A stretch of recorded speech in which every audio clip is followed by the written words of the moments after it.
I went into Skeleton Crew pretty skeptical. After my disappointment with The Acolyte and the trailers not exactly wowing me, I, like a lot of fans, just wasn't feeling optimistic. And with the first episode, my fears were not put to bed. However, then episode 2 happened, and then episode 3, and suddenly I was completely on board and my skepticism was tossed into a sarlacc. I also recognize this show isn't for everyone. While the target demographic might be all ages, that doesn't mean people who like a lot of epic, high-stakes drama and action, which Star Wars is known for, are going to like it. But if you like Goonies-like adventures, then this absolutely hits the target. Going into this, I had no idea if the child actors would be able to convince me they were characters and not just reciting the script. But I'm so happy to say these kids held their own. I'm not handing them Emmys yet, but I always saw characters on the screen, not the actor playing them, which is a huge win. Another thing I loved about the series was our characters continued to grow throughout, never wasting a single lesson learned.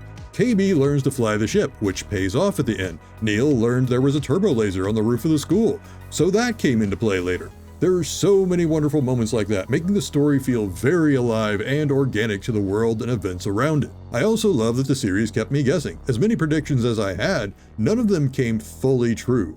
The best instance being Jod. I had thought he was a Padawan that survived Order 66 and fell into a life of piracy. Instead, we learn his heartbreaking backstory where a Jedi on the run found him as a kid, saw his potential, and began training him. She was then snatched away, killed for being a Jedi.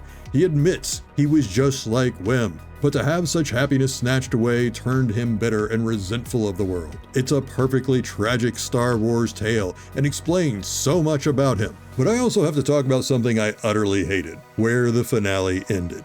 When the episode cut to black, I was deeply disappointed. It was nice we got some answers about Jod and the supervisor, but everything else was left up in the air. What happens to the people of this world now that their lives have been changed forever? What happens to the Mint? What happens to Jod? Was the distorted image of Captain Renaud just a red herring? And most importantly, what happens to the kids now that the great purpose is probably irrelevant? They could have easily left one or two things dangling, but leaving so much unanswered feels like sequel bait. Look, Lucasfilm, you do not have enough goodwill anymore to expect a second season of any series. And not only that, the best adventures wrap up their stories but leave the door open to further adventures. Raiders of the Lost Ark didn't leave the fate of the Ark of the Covenant or the Nazis up to a sequel that may not come. Top men. Instead, they give us a complete adventure, making us ready for the next. Even with that slight blemish, Skeleton Crew was a great series. And with that being the only real criticism I have, that means the rest was nearly spotless, and I cannot wait to watch it again. What did you think? Leave a comment and let us know.